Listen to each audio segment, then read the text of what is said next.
Hey guys, welcome back. Today I'm gonna show you a 2016 South Korean action horror film called Train to Busan. Spoilers ahead. Sit back, relax, and enjoy the video. The movie begins on a cloudy afternoon when a vehicle drives by a disinfection zone in Chongyang. The driver rolls down his window as he stops beside a man in a protective suit. The man removes his mask as he explains the situation regarding the minor leaks in a biotech nearby. The driver annoyingly asks if they are burying all the pigs again. The driver abruptly leaves as he confirms that it has nothing to do with the pigs. As the vehicle departs, the driver tries to reach his phone from the passenger seat when suddenly, he hears a loud bump sound down his vehicle. He stops. He is irritated, so he leaves without hesitation after learning that he unintentionally hit a deer. A short time later, the bloody cold body of a deer resurrects from the dead with its eyes turning white. One morning, a workaholic father named Suk-woo receives a call from an investor that would like to get rid of his share from the use in biotech due to the rumored leak. Suk-woo calmly persuades him not to and that the rumors could have been false information. Later on, he calls over Mr. Kim to his office. Despite being aware of the problems with the leak and the harmful effects of doing so, he tells him to liquidate all funds associated with it. Later that day, in Suk-woo's house, Soo-won, his daughter, calls her mother on her phone while huddled under a blanket in her dim room. As the light turns on, she whisperingly ends the call as she senses her father's arrival in her room. Suk-woo hands over his early present for Soo-won's birthday. Soo-won blankly opens her present and dismayingly looks at her Wii console as it appears to be the same as the present. In exchange for the repeated gift, Suk-woo asks Soo-won about her wishes and she straightly expresses her desire, eagerly wanting to leave for Busan tomorrow. In Suk's bedroom, his mother leaves a video recorder on his bed containing Soo-won singing. He gladly watches the video but switches his emotion as soon as he sees his child stop in the middle of her singing. Early morning the next day, Suk-woo and Soo-won depart to the train station. On their way, they are startled by emergency vehicles and fire trucks rushing to a building set on fire. After a while, a group of baseball players inside the train is taken aback by the arrival of Jin-hee, the school's cheerleader captain. She sits beside Min Young-guk, her friend, and the baseball players tease them as they know her feelings for Min Young-guk. Meanwhile, Suk-woo and Soo-won arrive on the train and search for their designated seats. As the train takes off, the conductor fails to see an injured woman rushing inside the train. Afterwards, he leaves and sees from a distance a bunch of people, causing the conductor outside the train is attacked and knocked to the ground. Soo-won is startled. Soo-won decides to tell her father but learns he's in a deep sleep. She does not bother to wake him up. After that, as she's about to take a piss, she notices a scared homeless man in the lavatory being questioned by a male attendant and yawns Suk for his reluctance to leave. He whispers, "Everyone is dead," and the attendant is confused.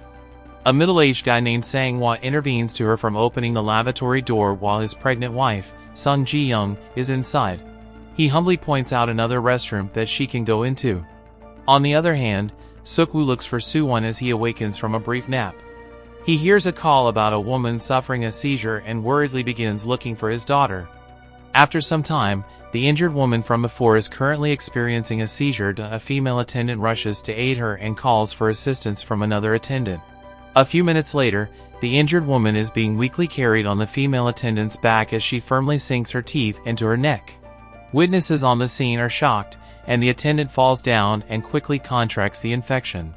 A male attendant notices the situation discreetly and rushes to warn other passengers in various railway compartments to flee immediately. He pulls one of the passengers out of sleep while sprinting when suddenly, he is viciously bit on the neck. Meanwhile, Suk-woo is disoriented and perplexed by the situation until his daughter yells for him to come closer to her. He immediately carries her as they run hastily away from the infected passengers. In another train car, Sang-hwa is baffled as to why people are frantically running and screaming. Suddenly, Sang-hwa and his wife both terrifyingly watch a screaming woman being attacked by an infected passenger. Irritated, Sang-hwa drags the man to the laboratory to assist the screaming woman by locking him out. As Sang-hwa delays the infected from reaching the other survivors in the other train car, Suk-woo carrying Soo-won goes past him. Screaming in fear, the survivors assemble in one of the railway cars. Yun Suk orders Suk Woo to close the glass door so that the infected and Sang-hwa and his wife cannot enter. Later, the couple breaks through the glass door and luckily avoids getting bitten. They dampen the door with water and stick newspaper to prevent the infected from seeing them. After some time, Suk-woo's mother calls him on his phone while gasping for air. She bids farewell as her voice abruptly changes to sound the same as the infected's. The call ends, leaving Suk-woo in tears. Later on, the conductor of the train announces their final stop at Daejeon Station. Everyone must exit once they arrive at the station as the military is deployed there.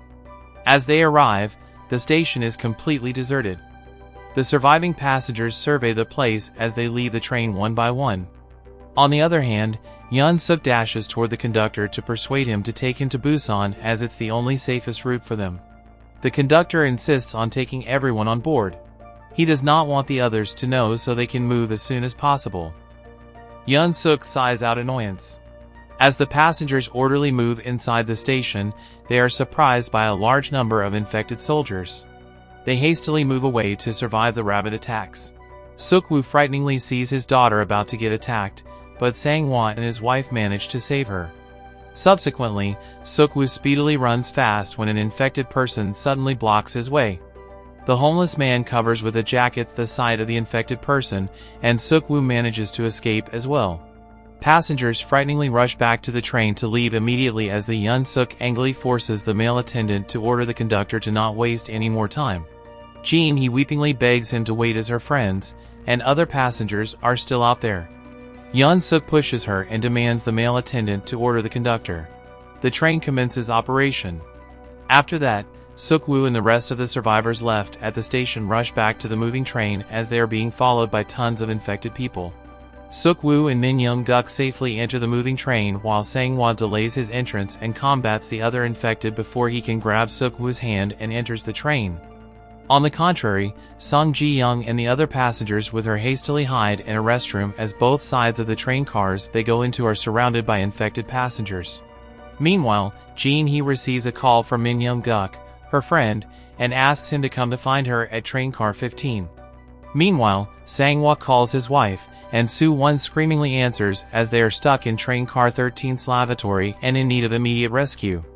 After that, Sang-hwa devises plans to move past 4 train cars before they can reach the other survivors.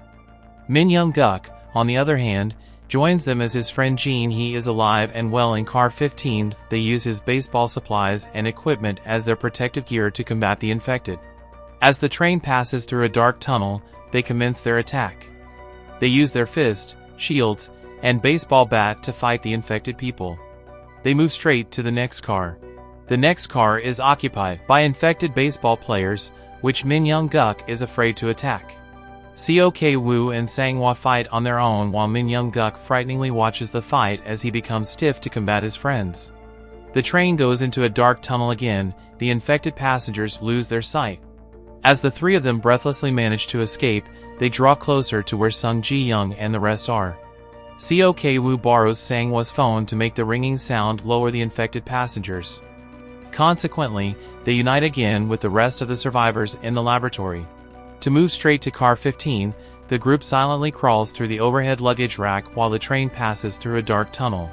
They safely go down. However, the homeless man slides down, creating noise to attract the infected passengers. Seok-woo silently approaches him when suddenly, the natural light goes back and they hastily run as the infected passenger's sight is back. Subsequently, the group runs toward the next car only to find out that the car 15 they're heading to is locked. Sang-hwa vigorously holds onto the glass door on car 14 as the infected passengers forcefully barge their way in. As Min Young-guk can't get hold of Jin-hee's phone, he angrily smashes the glass door of the car 15 multiple times. Meanwhile, on the other side of the glass door situates the other arrogant survivors who ignore the call of others. They shut Jin-hee's mouth, so she does not make unnecessary noises.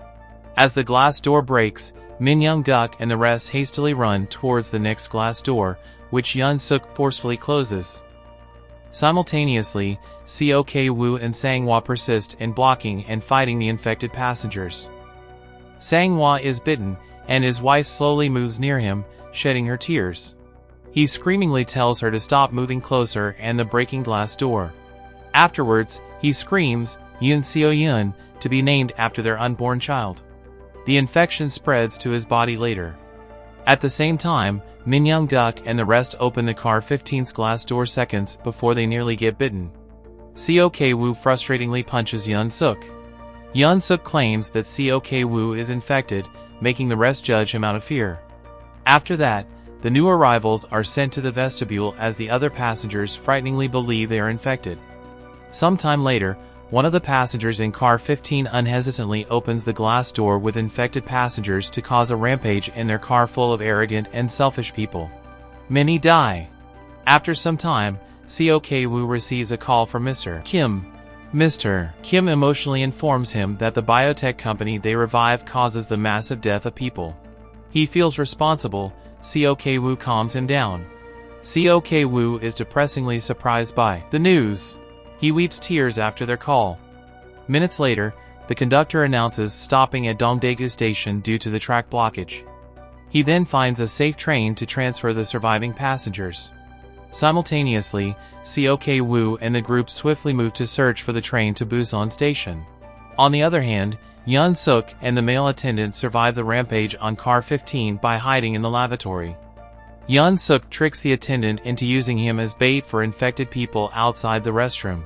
He hastily runs, leaving the train's exit door wide open. Meanwhile, Min Young Guk and Jin Hee unexpectedly get separated from the group as a moving train set on fire overturns near them and causes massive destruction. They are completely taken aback. They immediately move forward by breaking another train door's glass window. Suddenly, Yun Suk arrives to push Jin Hee towards him. She gets bitten while Min Young Guk is in the middle of breaking the window. While Yun Suk manages to escape, Min Young Guk stays and begins to whimper when he sees his friend become slowly infected. He gets bitten afterwards. After that, Soo-won weepingly wakes her father from his sudden unconsciousness from the after effect of the destruction. His eyes widen as he sees numerous infected people above them inside a tilted train. After a while, the conductor begins to slowly move the train he transferred in while he searches for a survivor approach. He immediately sees Yun Suk. He hastily runs to help him as he stumbles on a steel rail. They both get infected. Yun Suk frighteningly leaves him as he swiftly chases the moving train. Subsequently, Suk-woo finds a way to escape from being trapped. He goes first, then Soo-won and Sung Ji-young come after. The homeless man with them unhesitantly stays to buy them some time. Minutes later, they hastily chase the moving train, followed by hundreds of infected people. They manage to ride the train safely. However, on the train, Yun Suk is minutes away from being completely infected. He attacks Suk-woo and hardly bites his hand. Suk-woo angrily throws him out of the moving train afterwards. Nearing becoming infected, Suk-woo quickly teaches Sung Ji-young how to operate the train. Afterwards, he bids farewell to his daughter.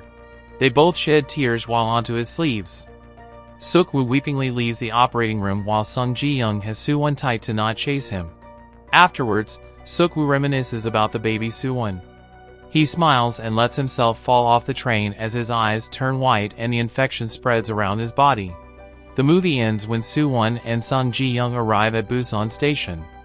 They carefully go straight to a dark tunnel while soldiers from the other side spot them from afar. Soldiers are ordered to shoot, but one is hesitant to pull the trigger. Suddenly, they hear Soo-won emotionally singing. Soldiers learn they are survivors and approach them quickly. Thanks for watching. Don't forget to give thumbs up and subscribe. See you in the next recap.